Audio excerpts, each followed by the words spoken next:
आक्रामण बढ़ गया माफिया का कि मौखिक रूप से रोका गया, हमारे मुखिया आ रहे हैं और आप खनन कार्य कर रहे हो, ब्लास्टिंग कर रहे हो, ड्रिलिंग कर रहे हो। माफिया का गठजोड़ नहीं टूट पा रहा है सोनभद्र में, तो ये सवाल किससे पूछा जाना चाहिए, जिम्मेदारी किसकी अगर है? जनपद का जिलाधिकारी, जनपद का पुलिस अधीक्षक, जनपद के तमाम अधिकारी इस चीज़ को नहीं ठीक कर पा रहे हैं, तो उसको ठीक करने के क्रम में ही तो मैंने अपने मुखिया को पत्र लिखा है। क्या आपको लगता है कि अभी तक 8 सालों में 2-2 टेन्योर आपका विधायक है, 8 सालों में इसकी जानकारी आपका विधायक, आपके मंत्री, आपके जिलाध्यक्ष नहीं दे पाए, इसीलिए आपको ये पत्र लिखना पड़ा? नमस्कार, मैं हूँ विवेक श्रीवास्तव और आप देख रहे हैं खबर यूपी। आज हमारे साथ बात करने के लिए सोनभद्र किसान मोर्चा भारतीय जनता पार्टी के अध्यक्ष यादवेंद्र दत्त द्विवेदी जी हैं और आज खास चर्चा इस बात की होगी कि इन्होंने मुख्यमंत्री जी को एक पत्र लिखा है जो अब सुर्खियों में है और सोशल मीडिया पर काफ़ी वायरल कर रहा है। ये पत्र मेरे पास है और इन्होंने मुख्यमंत्री जी को इस बात के लिए पत्र लिखा है और काफ़ी हृदय में घोर पीड़ा का भाव लिए ही लिखा है। तमाम इसमें मुद्दे हैं, जैसे अवैध खनन से लेकर परमिट की चोरी और अभी हाल में जो खनन हादसा हुआ उसको उसका भी जिक्र है। हम तमाम जो मुद्दे हैं, तमाम अध्यक्ष जी की जो पीड़ा है, हम उसको बारी बारी से पूछेंगे और इसको हम बताएंगे कि किस तरह की पीड़ा है और क्या क्या सोनभद्र में ज़रूरत है, जिसकी मांग अब भारतीय जनता पार्टी के नेता उठा रहे हैं। सर, बहुत स्वागत है आपका खबर यूपी में। नमस्कार आपको भी और आपके दर्शकों को भी। आपने एक पत्र लिखा है और काफ़ी पीड़ा भाव से लिखा है। इस पत्र में कुछ ऐसी चीज़ें हैं जो वास्तव में बहुत ही प्रासंगिक हैं और लंबे समय से इसकी मांग भी हो रही है और अभी भी वो एक सवाल ही बना हुआ है, जो अभी तक पूरा नहीं हो पाया। 8 साल से आपकी सरकार है, योगी जी मुख्यमंत्री हैं उत्तर प्रदेश के और आज 2025 में आप भारतीय जनता पार्टी के एक सक्रिय कार्यकर्ता होने के नाते आज भी आपका सवाल वही है। तो इसके लिए तो पहले आपको बधाई, शुभकामना कि आपने अपने मुख्यमंत्री जी से यहाँ की समस्याओं के लिए आपने बात कही और समय मांगा है कि मुख्यमंत्री जी मिलें तो 1 टू 1 होकर बात करके इस पर ठोस कोई रणनीति तैयार हो। तो पहले आपकी जो पीड़ा है, तो हम पीड़ा को बारी-बारी से दर्शकों को भी बताएँगे कि किस तरह से भारतीय जनता पार्टी के जो कार्यकर्ता हैं या नेता हैं, वो कितने पीड़ित हैं। मतलब आपने लिखा कि सोनभद्र अति पिछड़ा जनपद है। ये अति पिछड़े होने की पीड़ा का मतलब क्या है? देखिए, निश्चित रूप से बहुत काम हुए हैं। सोनभद्र को विकास की ओर ले जाने के लिए सरकार ने तमाम कार्य किया है। बहुत सारी योजनाएँ भी जो आम जन को सबको मिलती हैं, वो सभी सोनभद्र को मिल रही हैं। अंतिम जनपद है, थोड़ा दूर है। यहाँ की आवाज़ थोड़ी देर तक पहुँचती है और जो प्रशासनिक तंत्र है, उसके लिए बड़ा सुरक्षित स्थान है। तो वो भी तो पुरानी चीज़ों से, पुराने लोगों से जुड़े जो लोग हैं, वो नहीं चाहते कि सोनभद्र की चीज़ें खुल करके ऊपर तक पहुँचे, तो वो उसमें काट और खोज निकाल लेते हैं और सोनभद्र को अभी और विशेष ध्यान देने की मतलब आवश्यकता है। आपका कहने का मतलब है कि मुख्यमंत्री जी की पहुँच सोनभद्र तक नहीं हो पाई अभी। मुख्यमंत्री जी की पहुँच तो सोनभद्र के जन-जन तक है, सोनभद्र के जन-जन के हृदय में बसते हैं। तो लेकिन पीड़ा कहाँ है किस बात की? पीड़ा इस बात की है कि यहाँ जो प्रशासनिक और माफिया तंत्र है, वो किसी न किसी तरीके से सोनभद्र के लोगों को, आम जन को हताहत कर रहे हैं। पहले तो खुलेआम था, कहने की इच्छा नहीं थी क्योंकि आशा ही नहीं थी कि कुछ होना है।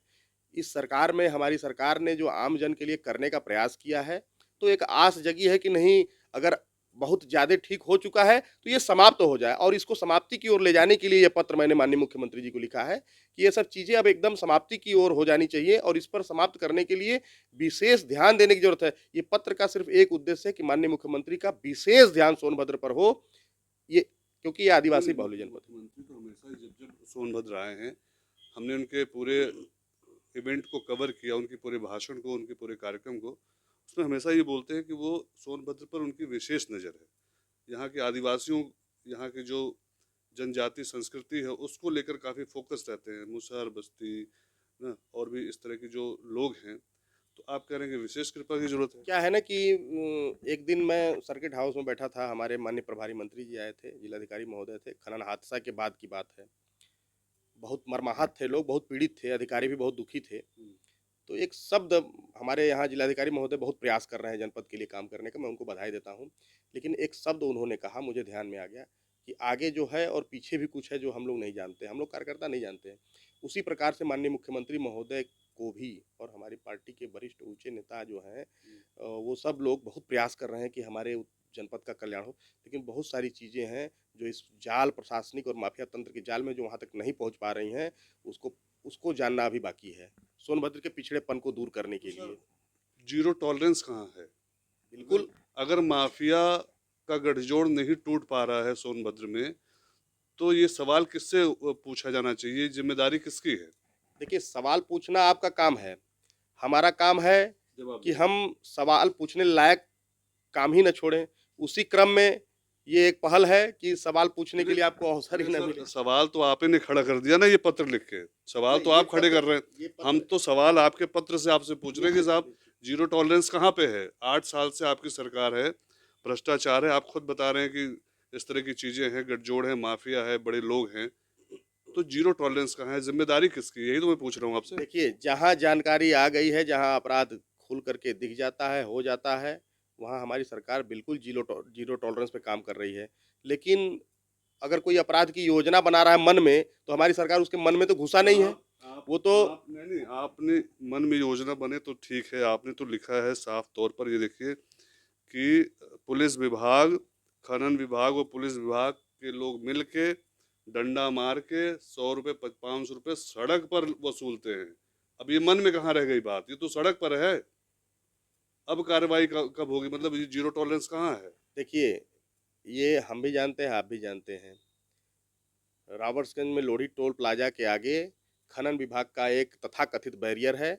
वहाँ तमाम घटनाएं मीडिया में भी आई हैं। आप लोगों ने भी उसको उस स्तर तक उजागर नहीं किया जिस स्तर तक देश की मीडिया में उजागर होना चाहिए। नहीं, तमाम देश में छोटी-छोटी चीज़ें, बड़ी चीज़ें बन करके आती हैं।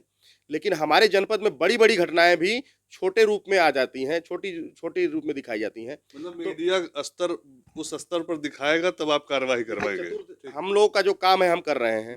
हम लोग कार्यकर्ता हैं, सरकार की योजनाओं को आम जन तक ले जाना, सरकार की उपलब्धियों को आम जन तक बताना और सरकार को भी बताना कि क्या चीज़ें कमी है उसको ठीक करना, जिस क्रम में मैंने बताने का प्रयास किया है।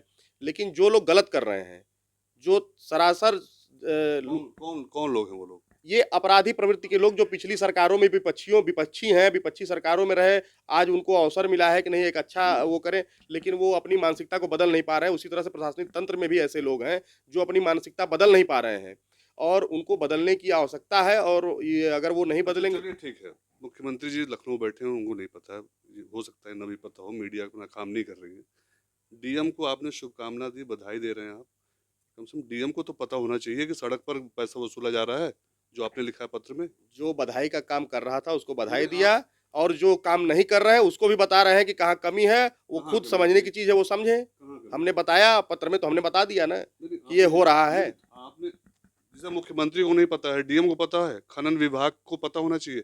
पता किसको होना चाहिए ये बताइए? अच्छा, डीएम साहब नहीं बता पा रहे हैं, इसीलिए तो मुझे बताना पड़ रहा है। अगर जनपद का जिलाधिकारी, जनपद का पुलिस अधीक्षक, जनपद के तमाम अधिकारी इस चीज़ को नहीं ठीक कर पा रहे हैं, तो उसको ठीक करने के क्रम में ही तो मैंने अपने मुखिया को पत्र लिखा है। कहीं न कहीं नाकामी है तब तो ये लिखना पड़ा। इसमें हम कहाँ पीछे कह रहे हैं। हमने तो पहले ही कहा कि प्रशासनिक तंत्र की नाकामी है और नाकामी है कि बदमाशी है, अब ये वो जाने। लेकिन है, ये जनपद की पीड़ा है कि नहीं, ये दूरस्थ जनपद में, इसीलिए माननीय मुख्यमंत्री महोदय को यहाँ बहुत सारी चीज़ें ऐसी हैं जो अधिकारी कहते हैं कि आगे कुछ और पीछे कुछ और है, जो हम लोग नहीं जानते, हम लोग कार्यकर्ताओं को बताते हैं। उसी प्रकार से मैं माननीय मुख्यमंत्री महोदय को इसीलिए पत्र लिखा हूँ कि आगे कुछ और है और पीछे कुछ और है, उसको जानने की आवश्यकता है। उसको जानते ही जो सोनभद्र को इतना ठीक करने का प्रयास किया गया, इतना मेहनत हुआ है और इस जनपद को काफ़ी हद तक ठीक भी किया गया है, लेकिन जो छुपी चीज़ें हैं उसको अगर क्या उजागर, वो क्या है पीछे? पीछे क्या है? बस वही प्रशासनिक तंत्र का जाल और जिस जाल में वो पीछे, जिस जाल के पीछे वो इस जनपद के लोगों के साथ लूट मचा रहे हैं, इस जनपद के साथ जो है अन्याय कर रहे हैं, इस जनपद का शोषण कर रहे हैं।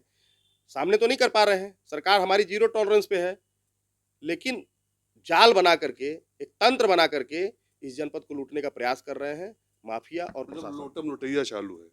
निश्चित रूप से अपराधी प्रवृत्ति के लोग अपराध छोड़ने के लिए बाध्य तो किए जा रहे हैं, लेकिन कहीं न कहीं वो अपना कुत्सित प्रयास करने का प्रयास कर रहे हैं। जिम्मेदार कौन है? जिम्मेदार जो अपराध कारित कर रहा है वो है। कौन? और उसको ठीक करने की जिम्मेदारी हमारी और हमारी सरकार की है। उसी क्रम में मैं प्रयास कर रहा हूं और हमारी सरकार भी निश्चित रूप से इस पर प्रयास कर रही है और करेगी आगे। मतलब आपको लगता है कि इस पत्र पर जो कार्यवाही होगी कुछ न कुछ सुना जाएगा, निश्चित रूप से नहीं हुआ तो? होगा ही होगा, इतना पूरा विश्वास है। कि आज आपने व्यवस्था में बहुत पीड़ा में पत्र लिखा है जो मतलब सीधे आपके फोरम पर नहीं आता ना। यहाँ विधायक है, जिला अध्यक्ष है, हाँ, आपके पार्टी के बड़े बड़े नेता हैं जो मुख्यमंत्री से महीने 2 महीने में 2-4 बार मिलते ही होंगे किसी न किसी फोरम पर। निश्चित मिलते होंगे। तो क्या लगता है कि फिल्लोर है ये सब, ये बता नहीं पाए नहीं, या ये सबका बताए नहीं होंगे सबका या फिर ये लोग पीछे वाला जो अभी आप बता रहे थे कि पीछे कुछ चल रहा है? क्या पीछे आगे का तो मैं नहीं जानता, लेकिन सबकी अपनी अपनी जिम्मेदारियां हैं मैं और सब अपना काम कर रहे मैं हैं। सीधा सा ये है कि आज आपने ये पत्र लिखा, विधायक है, जिला अध्यक्ष हैं, बड़े बड़े नेता हैं जो मुख्यमंत्री से हमेशा मिलते हैं। यहाँ से राज्यसभा सांसद भी थे रामशक्ल जी। तो क्या आपको लगता है कि अभी तक 8 सालों में 2-2 टेन्योर आपका विधायक है, 8 सालों में इसकी जानकारी आपका विधायक, आपके मंत्री, आपके जिला अध्यक्ष नहीं दे पाए, इसलिए आपको ये पत्र लिखना पड़ा? सीधा सीधा जवाब दीजिए। सीधा जवाब ये है कि विधायक हैं, मंत्री हैं, जिलाध्यक्ष हैं, हम भी हैं, कार्यकर्ता हैं। तो वो भी अपना काम कर रहे हैं, मैं भी अपना काम कर रहा हूँ।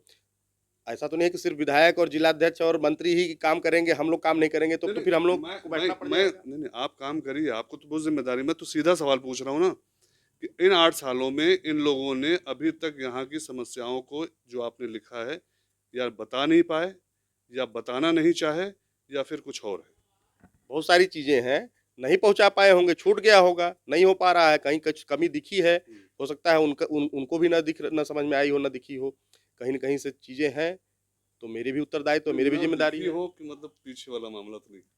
पीछे आगे का तो हमें नहीं पता, क्योंकि भाई इशारा हम तो वो इशारा अधिकारी भी कहते हैं, इशारा तो प्रशासन भी कहता है कि पीछे जो है आप लोग नहीं जानते। नहीं हम लोग जानते। छोटे कार्यकर्ता पीछे वाला तो हम लोग जानते ही नहीं है। जब पीछे वाला हम लोग जानते नहीं तो उसके बारे में क्या चर्चा करना। लेकिन आगे वाला तो दिख रहा है। आगे वाला दिख रहा है। आगे वाला दिख रहा है कि सोनभद्र अच्छा, में जो जाल है, पीछे वाला सुनिए निश्चित रूप से सुनिए, मैं मेरी बताऊं बात आपको। सुनिए। पीछे वाला ये जो कार्यवाही नहीं हो पा रही है, पीछे कहीं मतलब ऐसा तो नहीं भाजपा का ही इंजन लगा हो? देखिए, भारतीय जनता पार्टी का जो चाल चरित्र है, भारतीय जनता पार्टी का जो कार्यकर्ताओं का स्वभाव है और भारतीय जनता पार्टी के जो संस्कार है, इस पर तो एक रत्ती मात्र का संदेह नहीं किया जा सकता। और एक आम जन से भी पूछेंगे तो कभी नहीं कहेगा कि ऐसा भारतीय जनता पार्टी कार्यकर्ता का स्वभाव है। तमाम लोगों को भारतीय जनता पार्टी में अवसर दिया जाता है कि भाई ऐसा तो नहीं कि भारतीय जनता पार्टी में लिमिटेड लोग हैं, उतने ही लोग रहेंगे, बाकी लोग कहीं न कहीं हैं, लेकिन उनको भारतीय जनता पार्टी में अवसर दिया जाता है। बहुत सारे लोग सुधरते हैं, अच्छा काम करते हैं, बहुत सारे लोग उसी में अवसर का लाभ लेते हैं। कुछ अवसरवादी हैं जो इसका लाभ लेने का प्रयास कर रहे हैं, उसको ठीक किया जाएगा। इसीलिए प्रयास मेरा भी है। मतलब अब जो काम नहीं कर पाए हैं लोग, उनकी भी सूची बनाइए ना, कि जो यहाँ के मुद्दों को नहीं पहुँचा पा रहे हैं। ये तो सबसे बड़ा कोड है ना कि ये हटेंगे तभी काम हो पाएगा। देखिए, वो तो छोड़िए, इस जनपद में स्टोन खनन पूर्णतया बंद होना चाहिए, अब जगह नहीं बची है। अब ये अपनी अंतिम सांसें गिन रहा है और उसको आगे खींचने के लिए प्रशासनिक और माफिया तंत्र, क्योंकि उससे उसका कहीं न कहीं उसको चोरी करने का अवसर मिलता है। उसमें कहीं न कहीं वो अपनी जगह बना लेता है।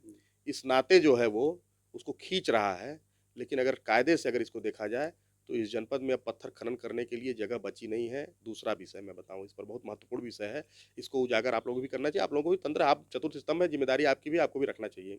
हमारे जनपद में फासिल्स मिला, कितनी महत्वपूर्ण संपदा है वो हमारे जनपद के लिए।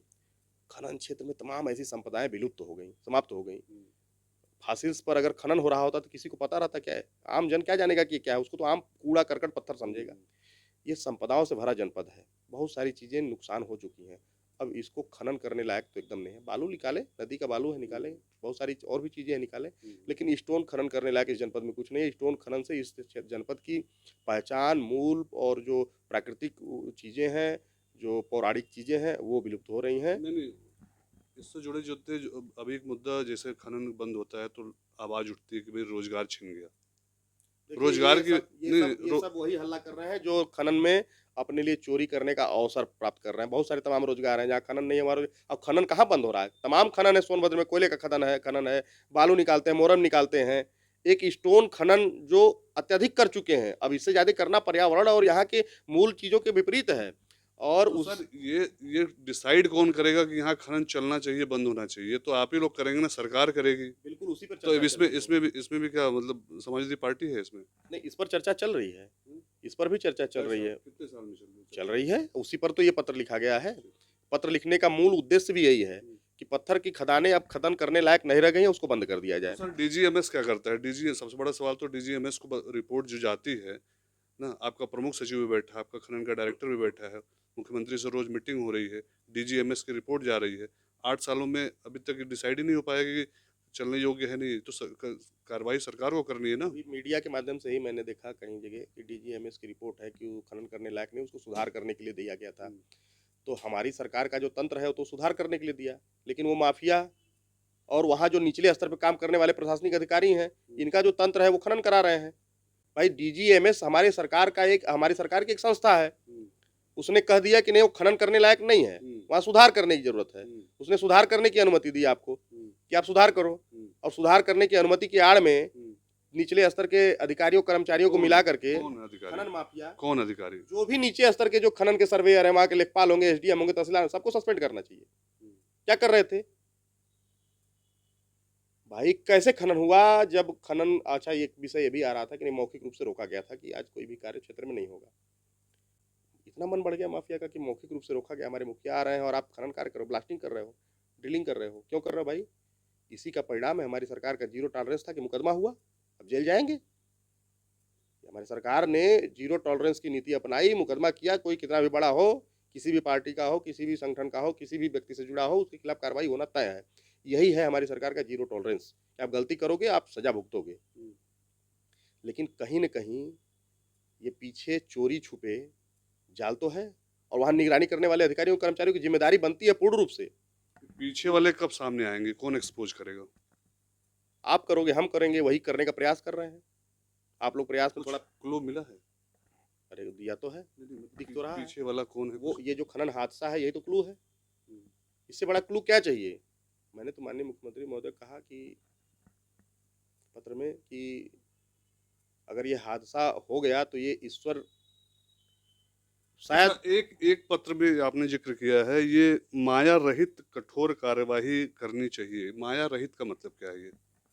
माया रहित का मतलब ये है कि ये तमाम जो विसंगतियों वाले लोग हैं, जिनको अवसर दिया जा रहा है कि आप मुख्य धारा से जुड़िए, भारतीय जनता पार्टी की संस्कृति अपनाइए, लेकिन वो जुड़ते तो हैं, लेकिन मानसिकता बदलते नहीं हैं। उनके प्रति माया रहित कठोर कार्रवाई होनी चाहिए, और ये जो प्रशासनिक तंत्र है, उनके ऊपर भी माया रहित कार्रवाई होनी चाहिए निश्चित रूप से। ये गजब का टर्म आपने नया नया टर्म जो है कि अभी तक मैंने सुना नहीं था। माया रहित बेसिकली क्या मतलब, इशारा क्या है? माया रहित कठोर कार्रवाई का, माया रहित कठोर कार्रवाई का मतलब कि कुछ लोग कार्रवाई से जो है, जो थोड़ा मतलब मुख्यमंत्री जी को माया में ले रहे हैं, मतलब उनको भी भ्रम कर दे रहे हैं, मतलब उस भ्रम जाल से मुख्यमंत्री को निकलना चाहिए। मुख्यमंत्री जी को भ्रम क्या करेगा कोई? वो सामान्य व्यक्ति नहीं है। बशर्ते वहां तक बात पहुंचने नहीं दे रहे हैं, ये माया जाल यहाँ जिले में ही फैलाया है सबके ऊपर। उसमें कहीं न कहीं हम भी शामिल हैं, आप भी शामिल हैं, और ये जितना आप नाम ले रहे हैं, सब कहीं न कहीं से जो है उस माया में प्रभावित है। तो उस माया से बाहर निकलने की ज़रूरत है, और मेरी ज़िम्मेदारी बनती है, मैं अपनी ज़िम्मेदारी का निर्वहन कर रहा हूँ। सीधा सीधा है कि भारतीय जनता पार्टी की सरकार है, तो जनता पार्टी के कार्यकर्ता हैं जो हैं, और जो पद पर आसीन है, चाहे वो विधायक हो, चाहे जिलाध्यक्ष हो, या जो भी जितने भी लोग हैं, सबकी जिम्मेदारी बनती है कि यहाँ पर जो कुछ आपकी पीड़ा है उसको मुख्यमंत्री तक पहुँचाए।